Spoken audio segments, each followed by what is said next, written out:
اعوذ باللہ من الشیطان الرجیم بسم اللہ الرحمن الرحیم اللہم صلی علی محمد وعلی آل محمد۔ تو جیسے کہ میں نے پہلے کہا تھا کہ میں آج کی ویڈیو میں آپ لوگوں کو بتاؤں گی کیسے ایک بہن نے درود ابراہیمی کی جرنی شروع کی اور پہلے وہ کیا پڑھ رہی تھیں۔ تو یہ بہن کہتی ہیں کہ یہ چھوٹا درود پاک پڑھ رہی تھیں جو میں اپنی ویڈیو میں بھی سناتی ہوں آپ لوگوں کو، حدیث سے ثابت شدہ اللہم صلی علی محمد وعلی آل محمد،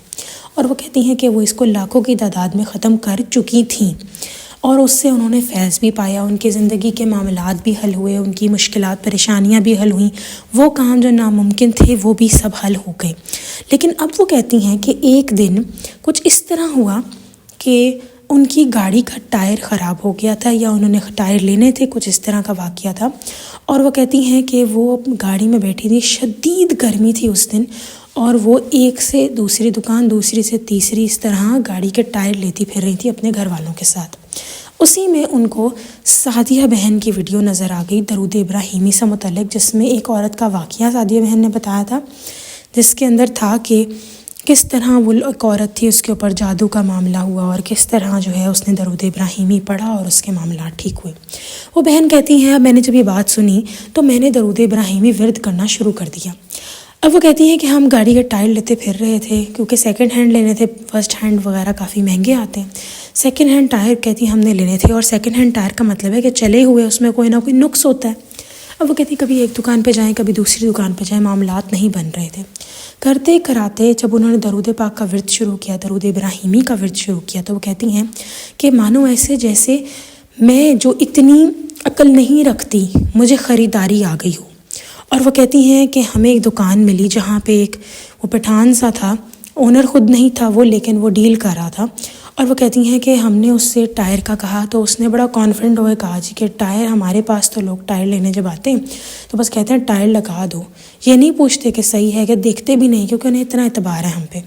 یعنی اس طرح وہ اپنا امیج دے رہا تھا۔ تو وہ کہتی ہے کہ ان کے دماغ میں آیا کہ اس سے ٹائر لے لینے چاہیے، ٹائر اس سے لے لیے، لیکن پھر ان کے دماغ میں ایک اور بات آئی، اور وہ یہ ہے کہ یہ انسان جب اس کے پاس اگر ہم کوئی ٹائر لے کر آئیں گے، کوئی نقص لے کے، جب اس نے ہمارا کام کر دیا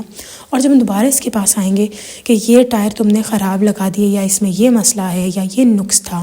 تو یہ آدمی جو ہے وہ نہیں مانے گا اپنی غلطی، یا ہمیں چینج کر کے نہیں دے گا۔ وہ کہتی یہ تھاٹ میرے دماغ میں آئی، لیکن ساتھ ساتھ یہ بھی آئی کہ یہ جو ٹائر دے رہا ہے یہ صحیح دے گا، ہمیں ابھی کے لیے ہمیں صحیح دے گا۔ اور وہ کہتی ہیں کہ بس اسی ٹائم ہم نے بسم اللہ پڑھ کے ٹائر لے لیا۔ اب وہ کہتی ہیں کہ مجھے جیسے جواب ملنا شروع ہو گئے میرے ہر معاملے میں۔ کہتی ہیں میں نے ایک جگہ نوکری کی، وہاں پہ میں لوگوں سے زیادہ بات چیت نہیں کرتی تھی، لیکن اس طرح ہمارے سر پہ ہیڈ ہوتے ہیں، کہتی وہاں میرے سر پہ ایک ہیڈ تھے، ان سے میں ملی تو ان کو دیکھتے ساتھ ہی میں سمجھ گئی کہ ان کی کیا نیچر ہے، حالانکہ وہ کہتی ہیں نہ میری ان سے کوئی ڈیٹیل میں بات ہوئی، نہ کوئی کچھ ہوئی۔ تو وہ کہتی ہیں بس پھر کیا تھا، میں نے درود ابراہیمی کو پکڑ لیا اور میں آہستہ آہستہ درود ابراہیمی پڑھتی رہی۔ اب یہاں پہ وہی بات آ جاتی ہے میری ان ویڈیوز کی کہ درود ابراہیمی پڑھنے سے کوئی مسئلے ہوتے ہیں، تو وہ کہتی ہیں کہ میرے ساتھ ایسا ہوا کہ مجھے ڈرایا جاتا تھا، مجھے ڈر لگنے لگ گیا تھا، لیکن وہ کہتی ہیں ایک دو دن کی بات تھی، بلکہ ایک ہی دن کی بات تھی، اور کہتی ہیں مسئلہ حل ہو گیا، مجھے کوئی ڈر نہیں لگا۔ تو وہ کہتی ہیں کہ درود ابراہیمی کی جرنی ان کی وہاں سے شروع ہوئی، اور اب ماشاءاللہ وہ 1000 سے اوپر درود ابراہیمی روز پڑھنے کی کوشش کرتی ہیں، اور وہ کہتی ہیں کہ میرا دن اتنا بہترین گزرتا ہے جب میرا درود ابراہیمی میری خاص تعداد دن کے شروع میں ہی ختم ہو جاتی ہے۔ وہ کہتی ہیں کہ ان کو ان کی سالگرہ پر، ویسے تو سالگرہ منانا اسلام میں جائز نہیں ہے، لیکن وہ کہتی ہیں کہ جس دن ان کی سالگرہ تھی ان کو ان کے گھر والوں میں سے کسی نے ایک بہت ہی خوبصورت روزے کی جالی کی تصویر چھپوا کر گفٹ کی، اور بالکل پرنٹ نکلوا کے، اور وہ کہتی ہیں کہ ان کی خواہش ہوتی تھی کہ وہ روزے کی جالی کے سامنے بیٹھے اور درود پاک پڑھیں۔ اب کیونکہ عورتوں کا جانا تو جائز ہے ہی نہیں مسجد نبوی میں، روزے کی جالی کے سامنے عورتیں نہیں جا سکتی ہیں، بٹ ایک خاص ٹائم کے لیے۔ تو وہ کہتی میرا دل کرتا تھا کہ میں ہر وقت روزے کی جالی کے سامنے بیٹھ کے درود پاک پڑھتی رہوں۔ تو وہ کہتی ہیں کہ بے شک میں وہاں پہ ہوں نہیں، لیکن میرے سامنے یہ جو تصویر ہے پرنٹ آؤٹ ہو کر، اس کے سامنے میں بیٹھ کے تصور بنا کے درود پاک پڑھتی ہوں اور مجھے اچھا لگتا ہے۔ بے شک میں دن کا سارا حصہ نہیں پڑھ پاتی، لیکن کچھ حصہ بے شک ایک دفعہ ہی پڑھ لوں، لیکن میں پڑھتی ضرور ہوں۔ اس کے سامنے بیٹھ کر یا اس کے سامنے سے گزرتے وقت، اس کو دیکھتے وقت خوشی محسوس ہوتی ہے۔ اس کے علاوہ وہ کہتی ہیں کہ درود ابراہیمی سے پڑھنے سے میرے جو رویے ہیں وہ بہت بہترین ہو چکے ہیں، مجھے اپنے اندر خامیاں نظر آنا شروع ہو گئی ہیں، مجھے سچے خواب آنے لگ گئے ہیں، مجھے نقص اپنے اندر پہلے نظر آ جاتا ہے۔ کہتی ہیں میں اللہ کے قریب بھی ہو گئی ہوں، میری عبادات اچھی ہو گئی ہیں۔ کہاں کہتی ہیں نماز میں مجھے فوکس نہیں ہوتا تھا، لیکن اب میں نماز میں فوکس بھی کر لیتی ہوں۔ اور ایسے بھی ہوتا ہے کہ جب مجھے شیطان خیالات دیتا ہے تو میں فوراً ان کو جھٹک دیتی ہوں، اللہ میری مدد کرتا ہے۔ جب برے خیالات آتے ہیں تو مجھے پتہ لگ جاتا ہے کہ کہاں مجھے کب کیا کرنا ہے۔ نہ صرف یہ، وہ کہتی ہیں کہیں پہ اگر کوئی مسئلہ ہونے والا ہو یا کچھ ہو تو مجھے فوراً ہی اشارے مل جاتے ہیں کہ یہاں میں فوراً بیٹھ کر بس درود ابراہیمی کا ورد کرتی رہوں، اور یہاں سے تب تک میں نے نہیں اٹھنا جب تک اتنی مقدار یا اتنی تعداد میری درود ابراہیمی ختم نہیں ہو جاتی۔ اور وہ کہتی ہیں اکثر اوقات ایسے ہوا ہے کہ جب انہوں نے ان باتوں پہ عمل نہیں کیا ہوتا اور تب ان کے لیے مسئلہ ہو جاتا ہے، باقی پھر انہیں ریئلائز ہوتا ہے کہ یہ میرے ساتھ کیا ہو گیا۔ ایک نملی واٹر فال والا واقعہ تھا، وہ انہی بہن کا ہے، اور یہی کہتی ہیں کہ نملی واٹر فال پہ جب وہ گئیں تو وہ کہتی ہیں ان کو آیا کہ وہ درود ابراہیمی کا یہاں پہ ورد کرتی رہیں، لیکن انہوں نے نہیں کیا اور پھر ان کے لیے مسئلے بنے۔ تب سے لے کے اب تک وہ کہتی ہیں اب جب اشارہ ملتا ہے کہ یہاں پہ میں خاص مقدار، خاص تعداد پڑھتی رہوں، یا جب تک یہاں ہوں تب تک میں پڑھتی رہوں درود ابراہیمی، تو وہ کہتی ہیں وہ پڑھتی رہتی ہیں۔ تو وہ کہتی ہیں کہ میری زندگی میں درود ابراہیمی کے کرشمے ہی کرشمے ہیں، اور میں جتنا ذکر کرنے بیٹھوں کم ہے۔ اسی لیے میں آپ سب کو بھی اس بات کی دعوت دے رہی ہوں، جیسے آپ لوگوں نے بہن کا واقعہ سنا، آپ سب بھی درود ابراہیمی کو پڑھیں،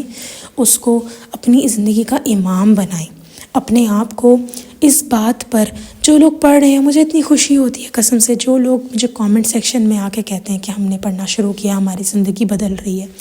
بہت اچھا لگتا ہے۔ اور وہ لوگ جو کہتے ہیں ہم پڑھ رہے ہیں اور ہماری زندگی میں مسئلے آ رہے ہیں، یقین جانیں آپ کے لیے بھی خوشی ہوتی ہے۔ خوشی پتہ کیوں ہوتی ہے؟ کیونکہ آپ کا بھلا ہونے والا ہے، اور آپ کا بھلا نہ ہو اسی لیے آپ کو ڈرایا جا رہا ہے، آپ کے سامنے آپ کی زندگی کے معاملات جو ہیں خراب کر کے آپ کو دکھائے جا رہے ہیں، حالانکہ وہ آپ کی قسمت میں تھوڑا بہت چل رہا ہو سکتا ہے، اس سے برے حالات آنے ہوتے ہیں آپ کے اوپر، لیکن آپ کو ان کے لیے خوشی مجھے یہی ہوتی ہے کہ آپ کی لائف میں ایسا آپ کو شو کر کے دکھایا جا رہا ہے کیونکہ آپ کا بھلا ہونے والا ہے، لیکن آپ اس چیز کے اوپر ڈٹے رہیں۔ اور بس ہوتا کیا ہے، خوشی تو ہوتی ہے لیکن تھوڑی سی نا مایوس تو خیر نہیں ہونا چاہتی میں، لیکن تھوڑا سا مجھے ڈر بھی لگتا ہے کہیں وہ لوگ ڈر کے مارے چھوڑ نہ دیں، کیونکہ کچھ ہی دن کی بات ہے، just a matter of time آپ کے مسئلے حل ہو جائیں گے۔ وہ جو ایک بہن تھی جن کے اوپر بہت زیادہ کالا جادو ہوا تھا، انہوں نے درود ابراہیمی پڑھا تو ان کو لٹرلی شکلیں نظر آتی تھیں ان فضول چیزوں کی جو کہ ان پہ جادو کرواتی تھیں، یعنی جو دیکھیں جادو تو ہے ہی غلیظ، اسلام سے باہر ہے بالکل، تو جو لوگ کرتے ہیں غیر مسلم ان کو ان کی شکل ڈراؤنی نظر آتی تھی، لیکن وہ ڈری نہیں، وہ اللہ کو حاضر ناظر جان کر نبی پاک صلی اللہ علیہ وسلم پر درود پاک بھیجتی رہیں، اور پھر کیا تھا، ان کے لیے آسانیاں ہی آسانیاں ہو گئیں۔ حضور پاک حضرت محمد مصطفیٰ صلی اللہ علیہ وسلم کی ان کو زیارت ہوئی، اس سے بڑھ کے اور کیا چیز ہے؟ تو میری دعا ہے کہ اللہ تعالی ہم سب کو درود ابراہیمی کی طاقت اور جو اس کی کرم ہے، اس کے کرشمے ہم سب کو دکھائیں، ہم سب کی زندگیوں میں اس کا اثر ہو، تاکہ ہمارے سب معاملات حل ہو سکیں، دنیا اور آخرت دونوں کی۔ میری دعا ہے، ایک بہت پیاری دعا آپ سب لوگوں کے لیے، کہ آپ لوگ جب اپنی زندگی میں درود ابراہیمی پڑھیں، اور جب آپ کا دیکھے جانا تو سب نے ہے، جب جانے کا وقت آئے تو آپ کو صحیح اس کا ریوارڈ نظر آئے، اور انشاءاللہ آئے گا تو ہی، لیکن تب آپ کو کتنی خوشی ہوگی کہ ہم درود پاک پڑھتے تھے۔ اور میری دعا یہی ہے کہ آپ سب پڑھیں اور اپنا دنیا میں بھی کامیابیاں دیکھیں اور آخرت میں بھی جاتے ہوئے کامیابیاں دیکھیں گے آپ کی جو دنیا کی آخرت جب ہوگی تب بھی، اور جو ایک اللہ تعالیٰ نے ڈے آف ججمنٹ رکھا قیامت کے دن، اس دن تو آپ دیکھیں گے کامیابیاں انشاءاللہ تعالیٰ۔ تو انشاءاللہ تعالیٰ نیکسٹ ویڈیو میں پھر حاضر ہوں گی، اور اپنے والد صاحب کے بارے میں ایک واقعہ بتاؤں گی کہ جب ان کی طبیعت خراب ہوئی تو میں نے تب کیا کہا اپنے کسی جاننے والی سے، اور انہوں نے مجھے کیا رپلائی دیا۔ تب تک انشاءاللہ نیکسٹ ویڈیو میں پھر حاضر ہوں گی، تب تک کے لیے اللہ حافظ۔